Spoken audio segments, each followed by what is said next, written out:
Margaret Kimberley, writer and executive editor of Black Agenda Report. It's a must to follow her Twitter feed. Her output is phenomenal. She has a new book, which we'll talk about. But Margaret, we've got to speak first about Elon Musk and what he has now revealed. Thanks for joining us on the mother of all talk shows. Very nice to make your acquaintance.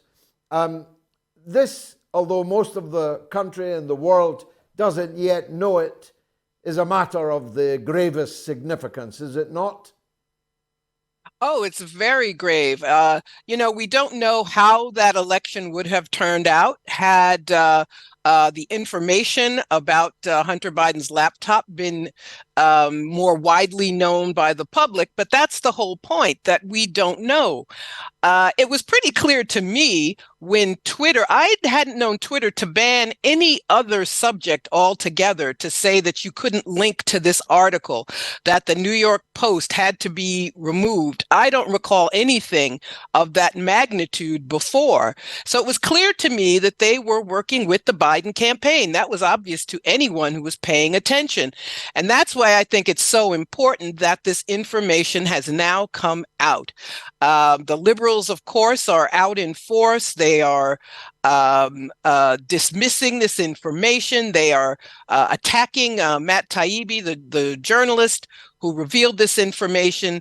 But that's what they do. They walk in lockstep with the Democratic Party. But the rest of us should not do that. The rest of us should question this.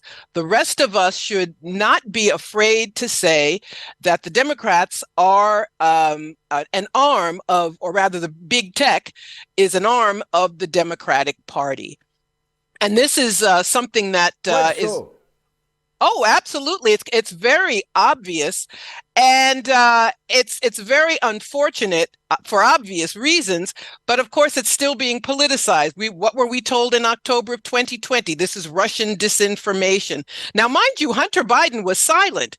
He never once denied that this was his laptop.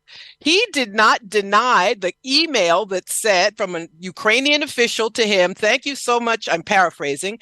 "Thank you so much for letting me meet your father," the vice president at the time, as you point out. So we're talking about corruption. We are talking about a major media corporation obviously taking sides in a presidential election. These big tech firms are very powerful, too powerful. I believe these social media platforms should be regulated as public utilities, not their content regulated, but their operations regulated, so that they cannot do this anymore. But we see why the other media giants that you mentioned, New York Times hasn't mentioned it. Of course, they're not going to mention it because they helped. They helped in the cover up too. And so this calls into question the very idea of democracy. Americans are always told we're a democracy. And that means anything that shows we are, in fact, not a democracy has to be covered up. Well, you were told, I read it 1,000 times, that democracy was on the ballot in the midterms. But it turns out that democracy was murdered by the Democrats, who were telling you that democracy is on the ballot 2 years later. Now, of course, any media house can take sides in an election. Almost all of them do. The problem is they were in cahoots with government officials, like the 51 intelligence officers, very senior ones, who named and their faces on the front page of the papers, said that the Hunter Biden laptop story was Russian disinformation, but the disinformation was theirs. They are the people who deliberately deceived your country and its electorate. Oh, yes, absolutely. And that is where as you point out, where the First Amendment comes into play. Twitter can say what it wants. It can ban whomever it wants. But once they took direction from government officials, they violated the First Amendment. And that is why they didn't want anybody to know about their actions. But this is not the first time. This has been going on, especially since the 2016 election, the stories of Russian collusion, which have all been disproven. And you don't have to be a Donald Trump supporter to point that out. We have had numerous instances of government officials telling the media what to say and what not to say. And we see the people calling themselves journalists who are anything but. They are violating the ethics of their profession, and they're violating the law, violating the Constitution, the Bill of Rights. One of the things that we're always told makes a democracy, but it's violated quite openly. So this is something that should concern everyone, regardless of their political affiliation, regardless of how they feel about Biden or about Trump. It is important for people to stand on principle, the principle of democracy that we're always told this country lives by. Quite so. I'm against Biden and Trump. But as Malcolm said, I'm for the truth and for justice, no matter whom it's for, no matter whom it's against. That's the task for people like thee and me, isn't it?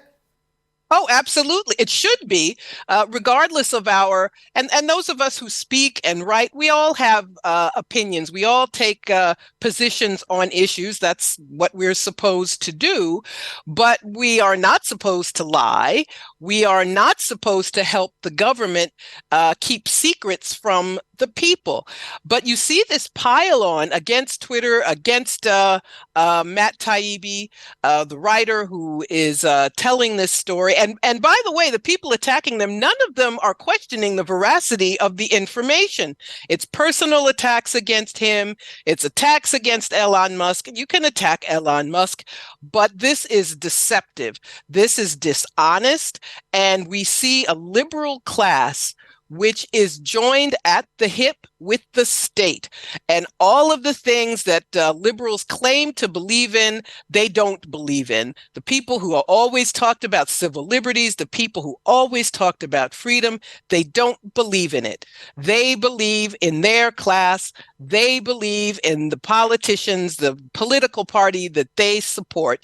And everything else they claim to believe in is shoved under the bus when it's convenient. Well, the great journalist working out of Brazil these days, Glenn Greenwald, he was making this very point today, that what they are demonstrating, these sleaze bags that are out there attacking Taibbi, attacking Musk. Musk is big enough to look after himself. I'm myself taking him to court. But the journalist, Taibbi, is a man of unimpeachable journalistic integrity. The whole liberal gang is now trashing him. And that's the point Greenwald is making, that well, I paraphrase now, that this is positively Orwellian. Lies are truth, war is peace. Everything is turned on its head. People that are supposed to be and regard themselves around the dinner party tables as liberals and progressives, who are absolutely joined at the hip with the FBI and the CIA and the deep organs of the military-industrial complex in the United States. And this is a moment where this is especially dangerous. I was listening to what you were saying about what's going on in your country and in Europe, with Ireland giving up its neutrality to U.S. state power. Your country recently, in effect, making any large-scale protest illegal. But they do this because they want to silence people. They have driven the world to the brink in Ukraine. They're trying to do the same thing in China, and they do not want anyone to speak out. So Ireland will attack Huawei when they don't have any reason to. And the UK government will make it difficult, if not impossible, to have any protest about nuclear weapons, about foreign policy, about any subject. And I hope people ask themselves, what are they up to that they don't want us to protest? What are they so afraid of that they don't want people in the public square registering their opinion about Ukraine or about Russia, claiming Vladimir Putin is the nurses can't strike because of Vladimir Putin? This is where it all begins, and we're seeing this totalitarianism we are always told comes from Russia or China or some other place. We're seeing it from the countries that always call themselves democracies. All the while, Margaret, we're banning protests in Britain whilst hailing them in China. You really couldn't make it up. Let me turn to your wonderful book, because I love your Freedom Rider blog. Everyone should follow it. This book is about the African American population, the black population of America, and its relationship to the presidents. Some of the early ones, of course, of whom kept black people as slaves. Mm-hmm.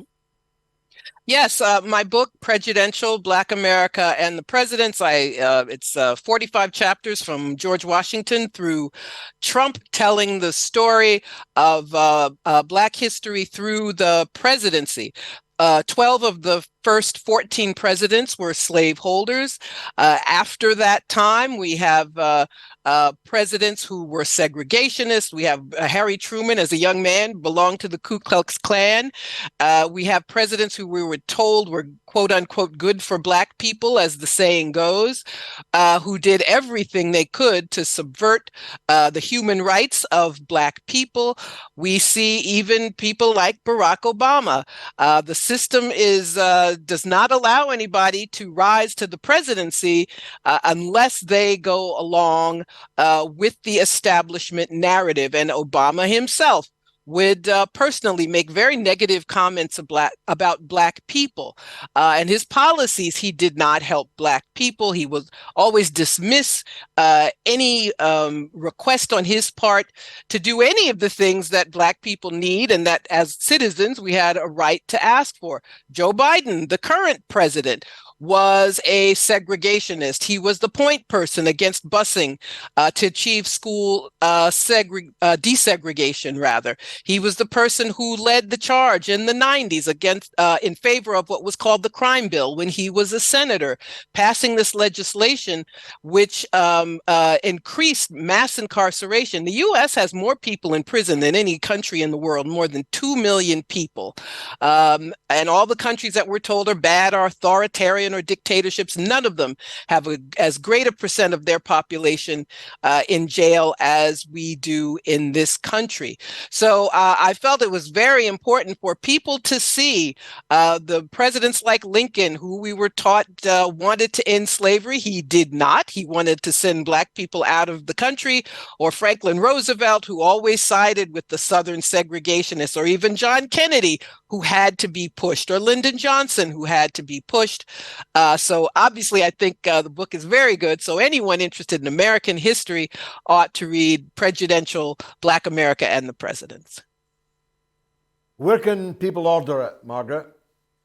Directly from the publisher, Steerforth Press, steerforth.com, from barnesandnoble.com, from Amazon, from Audible. I narrate the book myself, and it's also an ebook, which they can also get at steerforth.com. Well, look, I always say this, but I don't always mean it.